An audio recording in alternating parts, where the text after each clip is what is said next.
Les amis, bonjour, bienvenue sur Tesla, j'espère que vous allez bien. Bienvenue dans cette troisième et dernière partie du bilan des 200 000 km de notre Tesla Model 3. Model 3 2019, pour rappel, long range, qui totalise aujourd'hui 225 000 km. On va voir ce qu'il en est pour la dégradation de la batterie. On a fait plusieurs tests d'une manière fiable pour être sûr du résultat, voir ce qu'il en est exactement. Est-ce qu'il faut s'inquiéter de l'usure des batteries de nos voitures électriques en forte condition de charge, recharge, décharge, superchargeur, tout ce qu'il faut? Je vous invite à découvrir tout ça avec moi.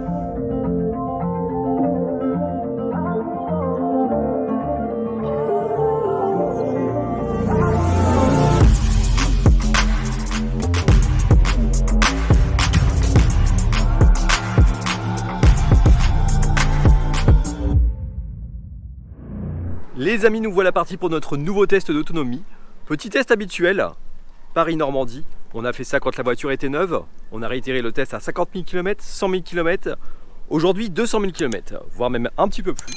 On regarde du côté des compteurs. Nous avons aujourd'hui exactement 214 636 km. La batterie est chargée à 100%. Le but du jeu aujourd'hui, comme mes tests précédents, on reprend les compteurs, on réinitialise notre trip A. On part à 0 et on va voir exactement combien de kilowattheures nous aurons consommé à la fin de cet essai à 200 000 km et on fera un comparatif avec tous les résultats précédents.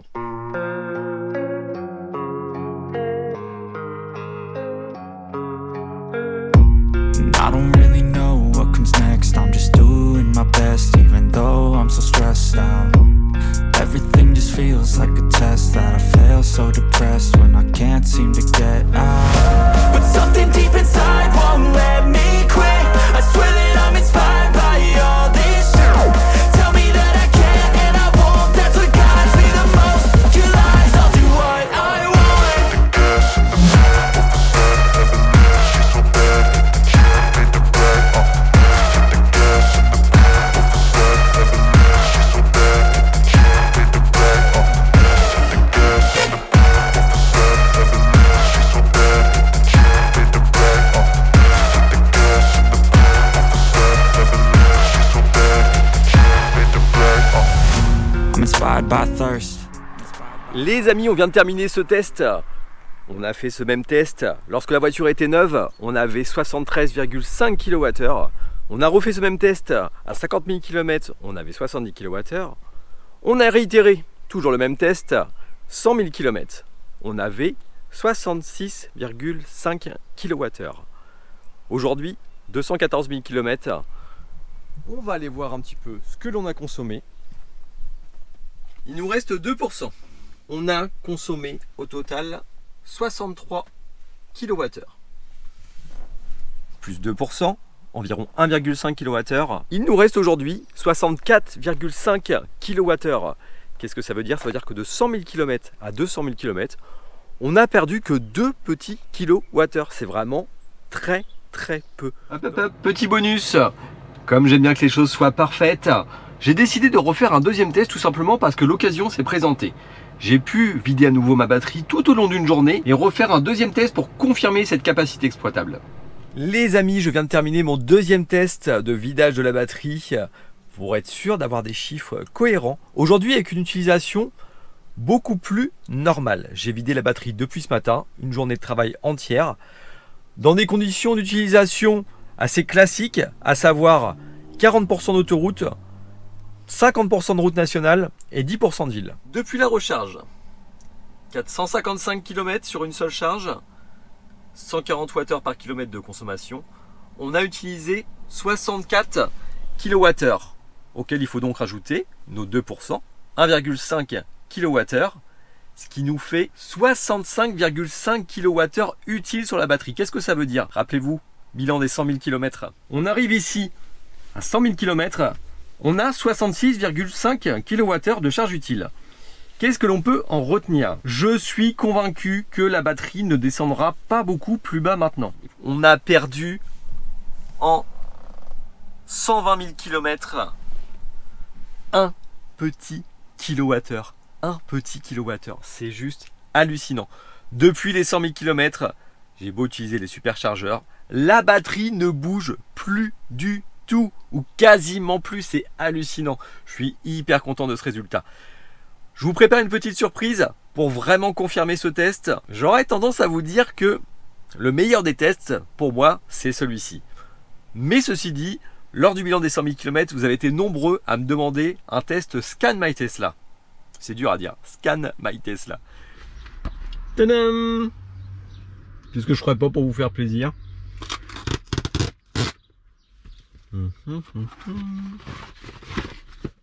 150 € ça m'a coûté cette histoire pour avoir un chiffre. Bon, on remerciera Steph de la chaîne Tesla 3 qui aurait dû être présent aujourd'hui avec moi. Malheureusement, on n'a pas réussi à coïncider nos plannings. Mais en tout cas, on va pouvoir voir avec ces tutos exactement de quelle manière on doit procéder avec ce type d'appareil. Et puis on va voir ça tous ensemble. On va voir combien on a de pertes au niveau de la batterie avec l'OBD Link MX Plus via le test Scan My Tesla, application que je vais télécharger immédiatement. Alors pour ce faire, il faut aller démonter la partie ici sous la console centrale au niveau de la ventilation. Bon, ça s'en va tout seul. Nickel. Très facile à retirer. Voilà, maintenant trifouiller ce petit câble. Hop là. On doit ensuite mettre ça entre deux. On a juste à brancher notre module ici. Alors l'appareil est branché juste ici sous la coudoir centrale. Je ne vais pas vous faire un tuto complet. Si vraiment vous voulez voir exactement comment ça se passe, je vous invite à aller voir la chaîne de Steph Tesla 3 qui a fait ça aux petits oignons. Alors les amis, notre OBD Link est branché et m'annonce des chiffres assez intéressants, puisqu'en effet on pouvait voir dans le premier test que j'avais fait sur route que j'avais perdu 9 kWh de capacité utile. Dans le deuxième test, on a pu voir, toujours par rapport à lorsque la voiture était neuve, que j'ai perdu 8 kWh. Scan My Tesla m'annonce les chiffres suivants. Lorsque la voiture était neuve, le pack était de 77,8 kWh de capacité. On n'exploite pas forcément ces 77,8 kWh, ça s'explique par plusieurs choses. Le buffer, la zone sous les 0 km. Mais lorsque la batterie était neuve, on avait 77,8 kWh.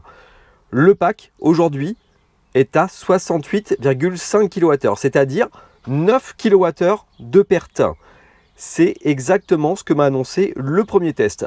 J'ai quand même réussi dans le deuxième test à utiliser un petit kilowattheure de plus. Donc pour la fiabilité du résultat final, on va faire une moyenne des 3 tests et je vais vous résumer tout ça sous forme de tableau. Les amis, je vous ai préparé ici le petit tableau récapitulatif qui va bien, avec une courbe de dégradation que vous pourrez matérialiser exactement comme elle est actuellement. Vous pourrez voir ici que lorsque la voiture était neuve jusqu'à ses 100 000 km, on a constaté ici la perte la plus importante et que de 100 000 à 200 000 km, la perte a été très lente, voire même stable. Lorsque la voiture était neuve, on avait 73,5 kWh utiles. Test de vidage de la batterie effectué lorsque la voiture avait 500 km. À 50 000 km, on avait 70 kWh utiles, ce qui représentait une perte de 5%.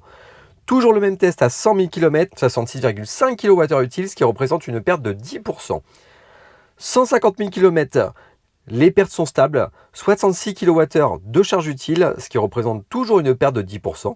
On était à 9,5 précédemment, on était à 10,2 cette fois-ci à peu près. 200 000 km, deuxième test, 65,5 kWh utile, ce qui représente une perte de 11%. Les amis, on va maintenant conclure. Le premier test routier nous aura donné moins 9 kWh, ce qui nous a donné une perte de 12% de batterie. Le test routier 2 nous a donné 8 kWh de perte de batterie, ce qui nous donne 11% de perte. Le test OBD Scan My Tesla nous a confirmé une perte de 12% de batterie.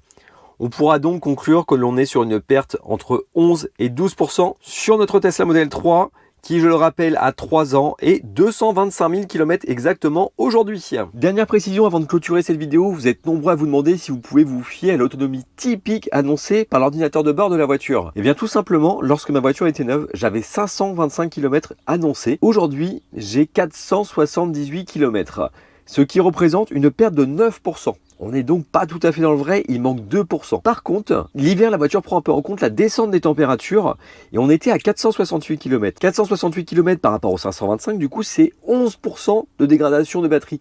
Et là, pour le coup, on était dans le vrai. Donc, est-ce qu'on peut se fier au typique? On prend ça à la légère, 1 ou 2% près. L'hiver, on est à peu près dans le vrai. Voilà grosso modo sur quoi vous pouvez compter. J'ai quand même envie de vous dire que cette petite perte d'autonomie, aussi légère soit-elle, au quotidien, je ne m'en rends pas compte du tout. Je n'ai pas changé mes habitudes. Quand je peux recharger, je recharge. Quand je rentre chez moi le soir, je recharge. Je ne m'en rends pas compte. Donc clairement, mettez votre autonomie en pourcent, ne vous prenez pas la tête. Votre voiture, quoi qu'il arrive, sera toujours la même. Les amis, j'espère que cette vidéo vous a plu. Si c'est le cas, n'hésitez pas à exploser le compteur des pouces bleus, à vous abonner si ce n'est pas déjà fait, bien sûr. Quant à nous, on se retrouve pour de prochaines vidéos et de prochains tests. Ciao, ciao les amis.